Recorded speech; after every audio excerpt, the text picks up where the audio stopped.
Good afternoon, everyone. I hope you all had a great weekend. With that, I'd be glad to take your questions.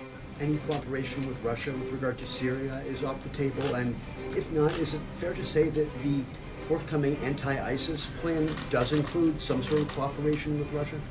Well, I'm not going to get into what the plan. I mean, the plan's not done yet. As I mentioned a couple days ago, Secretary Mattis was briefing the principals, and that plan is continuing to evolve. So I'm not going to start to rule out one country, but I think the president has been very clear in the past that if a country shares our commitment to defeating ISIS and we can work to them in an area of shared mutual concern, then we will do so. I'll ask my question if I can very quickly. Thank you for your assistance with the... That's news.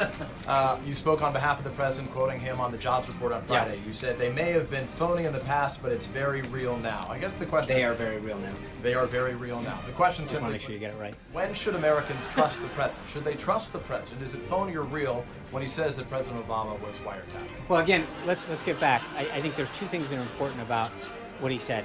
I think recognizing that it's the Obama, he doesn't really think that President Obama went up and tapped his phone personally. I think, but I think there's no question that the Obama administration, that there were actions about surveillance and other activities that occurred in the 2016 election.